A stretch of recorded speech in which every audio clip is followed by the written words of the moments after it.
Hey gang, I've been chewing on this one for a while, and boy howdy am I glad I took my time on this one, because we just got a huge dump this last Friday.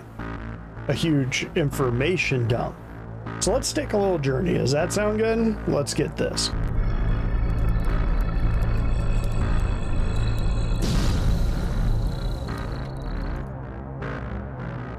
So we'll start out here with Cloudbreaker because she'll help me make my point. Before we get too far into this, I'm going to break this out into three parts. The difference between trading and hauling and why that distinction matters. Why this difference, that this coming change to cargo should be good for everyone, including pirates. And then a little speculation on what's coming next. Maybe a lot sooner than we all think. This is pretty obvious, but it does seem like there's a little confusion on this point, just based on comments and noise that I'm hearing at least. So let's get into this. Trading is effectively, well, okay, mostly what we have in the verse as of right now. With trading, both now and later, I'm defining it as you, the person with the ship, is buying some commodity or commodities. You are putting in your own money and you're putting that down to buy something and then own it. The benefit with this is that you get all of the profit when you sell that commodity. You get all of the benefit.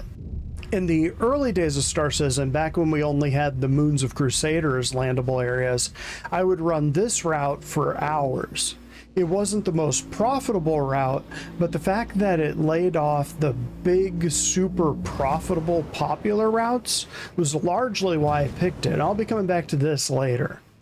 So the idea was built around a triangle on Selen, which I chose specifically because it wasn't on Niela, which is where all the action was, where the big, huge, profitable routes were. The route, which still exists, was, if I remember right, you would start at Port Olisar, you'd go to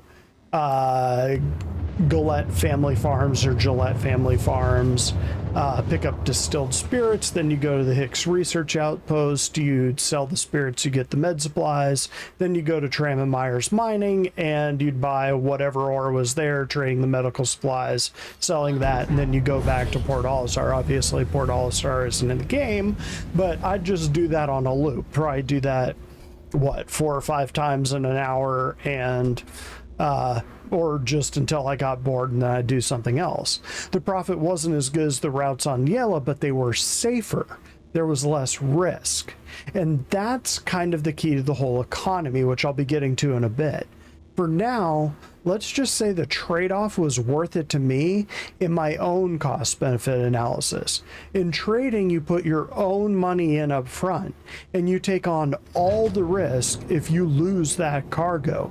You bought it, you own it, and that's part of the benefit, and part of the problem. So let's switch gears over to what hauling is, and do one of the current box missions. Right now in the game, that's 323 if you happen to bump into this thing in a month or two down the line. Box missions are pretty pointless. They take too long, the payouts are terrible, I could go on. Granted, at the higher levels of those missions, the earnings perk up a little bit, but not nearly as much as with trading. For anyone with a cargo mover, at the moment it just makes way more sense to just buy the commodity yourself from one place and sell it to another. But this might not always be the best option as the game evolves. So box missions represent that coming change, or the possibility of one. In hauling, you have almost no risk. You aren't putting money up front. Indeed, someone else is basically renting space on your ship to transport something they own from point A to point B. For me, my part is to decide if flying that single box from one place to another is worth it for me in time and effort, according to what they're paying me. In other words, the risk to me as the person hauling that box is less than if I went and I bought that same amount of a commodity myself, own it, and then have to find a place to sell it. So the trade-off is that the payoff for hauling will always be less than trading for that reason. You aren't the one putting the money down for the cargo. someone else is. You're just the person getting it to where it needs to go. Now, as Friday's show showed us, less risk is not no risk. For example, if you're too slow, you might take a hit on your reputation. Same thing might be if you somehow lose the cargo. But if you're starting with 50K in spacebucks before taking the mission, regardless of what happens in the delivery route, you're pretty much guaranteed to end that mission or end your play with at least 50K in spacebucks at the end of it. Risk reward. Lower payout for hauling, but you have less skin in the game, so that less payout makes sense. But this is a good segue into the next point. Yeah, seems weird to bring up pirates here, but it shouldn't be. At the moment, with soft death, and if we're being honest, the history of targets of piracy, bedlogging, or self-destructing their ships for years, it's no wonder that pirates have gone away from the days, and honestly years, where they used to negotiate with their targets. I don't really blame them, but I do think that the introduction of true hauling missions will be good for pirates as well as the piracy loop. First off, the new economy should come with more realistic, balanced routes, or I sure hope it will. For our sakes, let's say it will. Eventually. Anyways, where was I? Right, routes. So of course there will be some routes that are more profitable than others, and this will probably be especially true of the bigger later game routes, and this will go for hauling and trading. If I had to guess, the people seeking the largest profits will sort themselves into these routes. And yeah, if you know where the target is going to be, that makes the life of a pirate so much easier. So how is that different from now? Again, now being 323 for you future people. Well, if I'm a trader, piracy is a massive threat. I'm white knuckling it through a profitable trade route because I just dropped, say, something like $1.5 million of my own money into the cargo on my ship. That might represent a small fraction of my total wealth, or it could represent all of it. Either way, losing that cargo means losing a lot of time, effort, and yeah, money. If a pirate picks my ship, that's a massive, massive loss. Like me in the old days of that selling route, I might pick something that's a little safer, a little less profitable, to lose the risk that piracy represents, or at least some of the risk. But now, let's say I'm a hauler. It's not my cargo. For me, the only loss I really care about is my ship, my life, and probably my reputation eventually. The cargo really isn't mine, and I didn't put the money into it. If I'm hauling and a pirate pulls me over, hey, it's not my shit, right? I'm not going to die for it. Granted, eventually reputation will matter. If a hauler keeps getting hit by pirates over and over and over again, and they aren't investing in escorts or whatever, they're probably not going to have a great rep, and they're just not going to get those choice hauling jobs. Again, that's something they'll probably be in further down the line. But for this argument, a hauler is a lot more likely to just dump their cargo and let the pirates take it. It's just not worth it when you could just take another hauling job in a couple minutes and earn the same amount. That cargo doesn't represent a sudden loss of a huge amount of money. It's just the loss of the time it took to load whatever cargo is in your ship, and more players aren't going to be willing to die for that. Of course, it could take a while for this realization to seep into this community, but I think it's kind of inevitable. Traders will end up fighting to the bitter end, or being far more likely to hire escorts because they have more skin in the game. They have a lot more risk, and yeah, they'll have a lot more resources from making trades to afford those kinds of benefits. And yeah, granted, they'll get a bigger reward if they successfully drop the cargo off. Haulers don't have the same skin in the game, so are less likely to fight it out unless the rep hit isn't worth it. Who knows, at some point, some of the higher level hauling missions may require you to have escorts, or at least gunners on your ship. But for the pirates, could be a golden age, we'll see. One final point on this topic before I push on to the next. On Friday's show, which I'm linking in the below bits, they also mentioned that stolen cargo would be tagged. Now, it wasn't clear if this was just for cargo that was being hauled or if it applied to both hauled and traded cargo. I really hope it's for both, and here's why.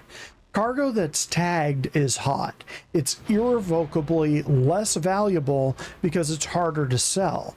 Either it has to be scrubbed, which isn't in the game yet, but will certainly not be a free process, or it has to be sold at a shady location that will likely ask few questions, but will also want a substantial discount.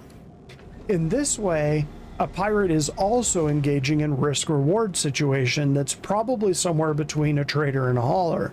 The pirate has to decide if the cargo that's being hauled by the cargo mover is worth the risk of potentially losing their ship, getting a bounty, or spending an hour or 3 in Klesher. At the moment, the only reason to do it is for gameplay.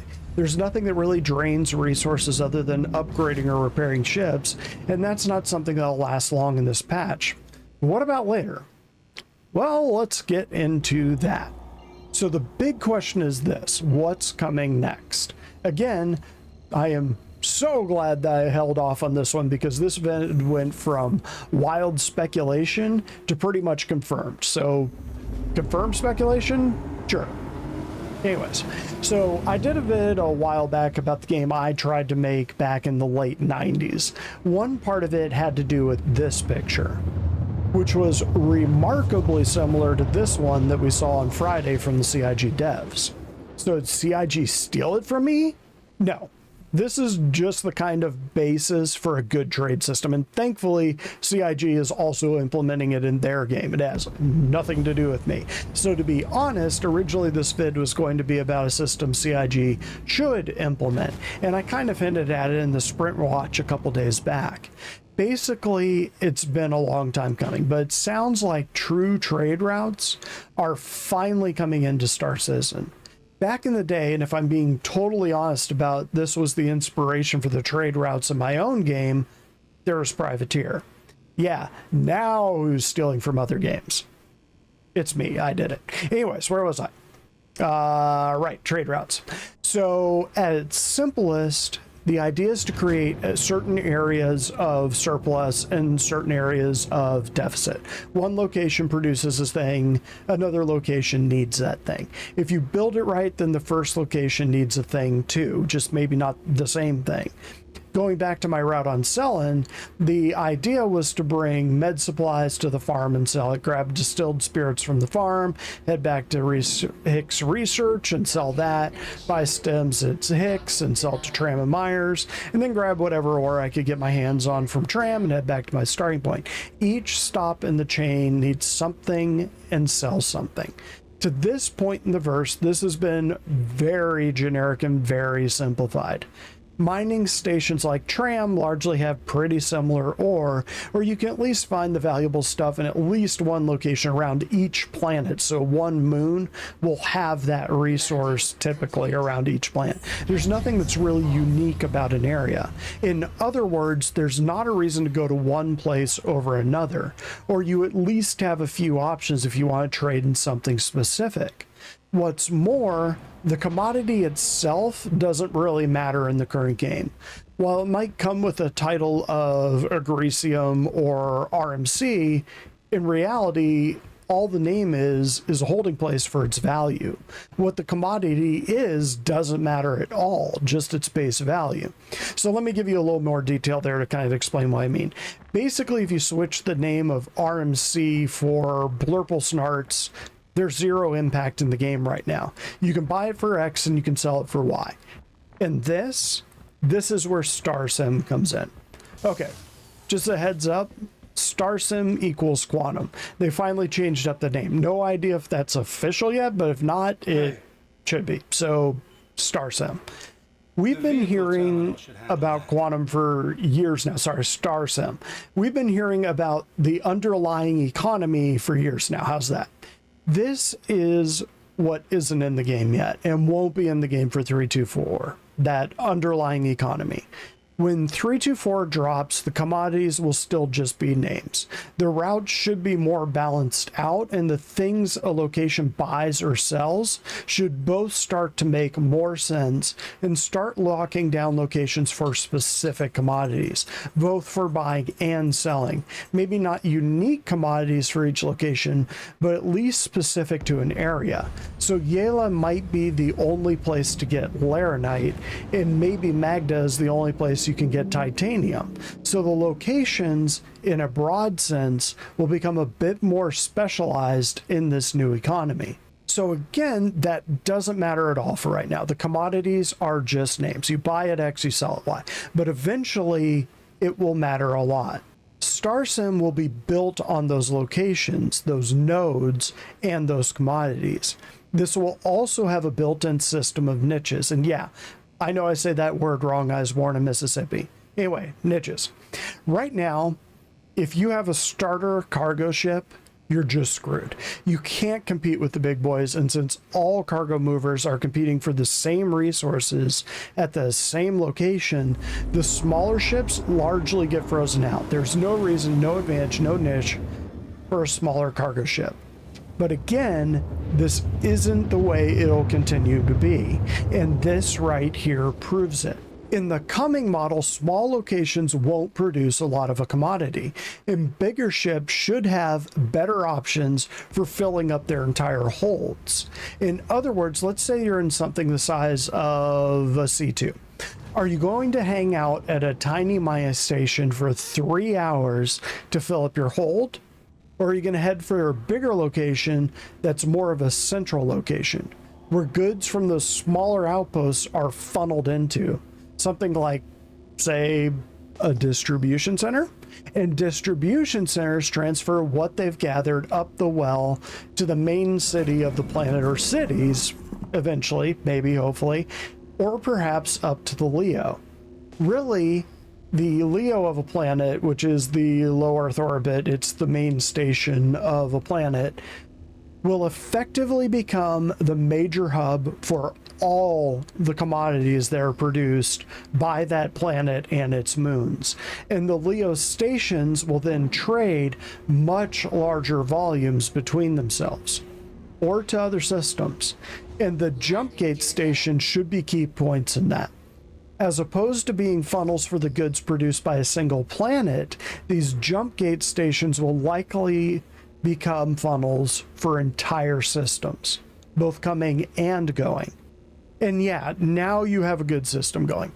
Like what I came up with for my game, every ship of every size has its niche, has its purpose. You can run something like an Aurora Clipper, a CL, for as long as you want, and nothing is forcing you to level up to something like a C2.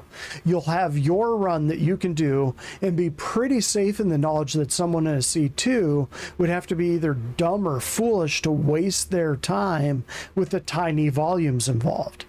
In a perfect system, there may be some sort of ramp there for all of the loops for that matter.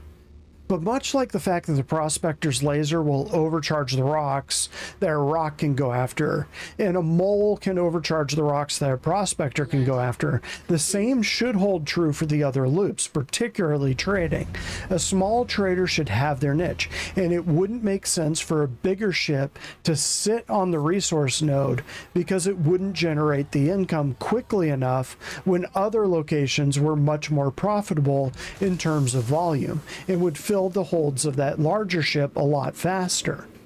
Likewise, the bigger ships would move higher volumes of commodities and likely more complex resources to and from the various shipping hubs, like distribution centers and Leos. And that's by both traders and haulers. You'll have haulers in their whole C's, D's, and E's that will basically fill the role of freight trains. And one day, let's say in the far, far future, BMMs will pick and choose these commodities to drag to some far-flung place that desperately needs them. Because the Holy is just a big freight train, the owner is less invested in what they're carrying for other people. And you might see a lot more great train robberies than you would for the BMM. That said, the BMM might be carrying less stuff, but it's a good chance they'll be more individually valuable. And the captain of the BMM has a lot more to lose for that reason. That's why the BMM is heavily armed and the Holy isn't. When StarSim drops, there won't necessarily be bad and good commodities, as everything that's sold will be used by that underlying economy to make something else up the chain or keep the smaller locations producing, like med supplies, processed food, stems, things like that. If people are ignoring quartz, for example, the price of quartz will go up because quartz is needed to make things down the line. Important things. If players still won't make those runs, then the NPCs will on the back end, or StarSim will on the back end. And yeah, to the people who said Quantum was dead, nah, just on life support like most of the game, till the servers can actually handle it. But with those hauling missions coming, along with what will hopefully be a big rebalance on trade and locations and commodities and nodes, we'll finally be able to glimpse a shadow of that real economy. And that is pretty cool. And that's all I got for this one. Well, for now anyways. Love y'all and thanks for the support. Catch me next time.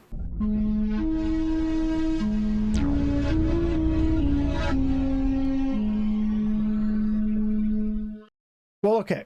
One more thing just as a bonus for those of you who stuck around after the closing there.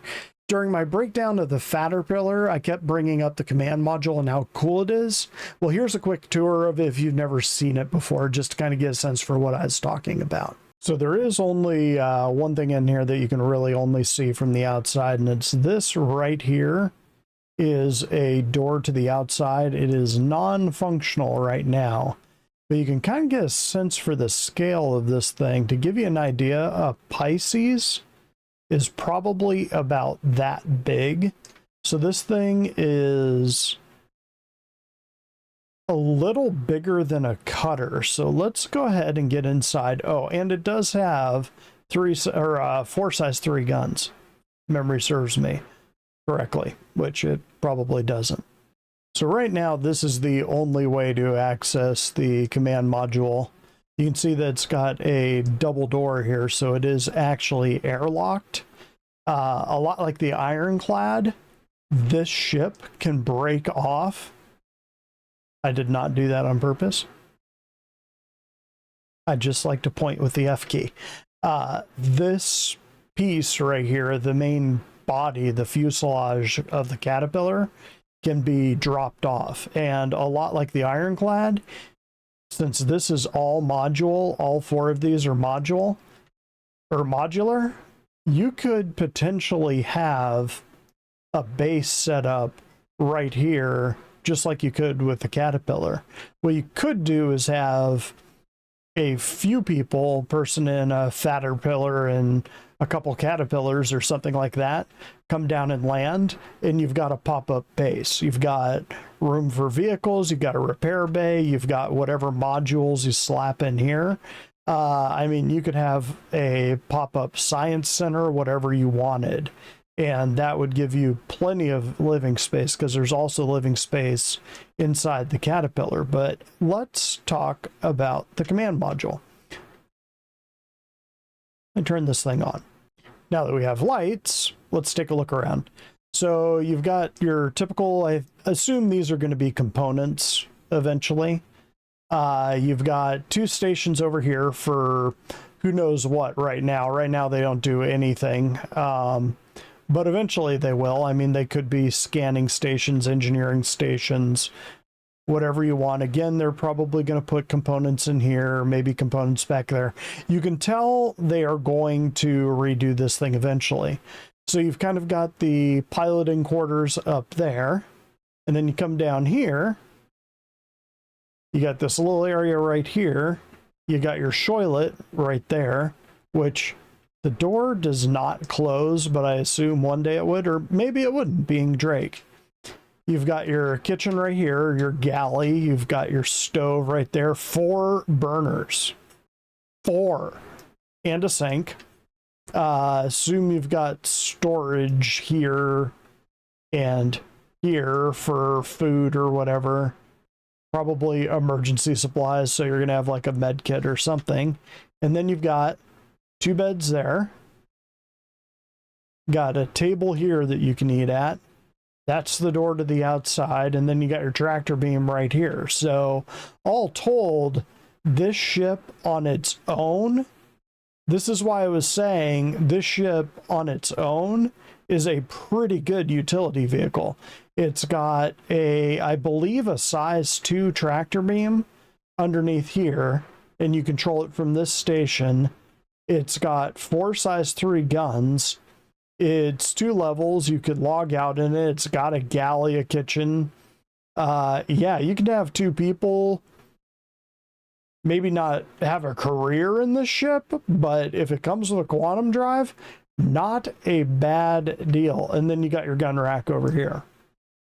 And so, if they make the command module, or remake the command module, which they almost certainly will, for the Ironclad, think of this, but with the utility of a cutter, like all the enhancements they've made on ships since then. This command module will be a pretty functional ship, and I am pretty excited about it.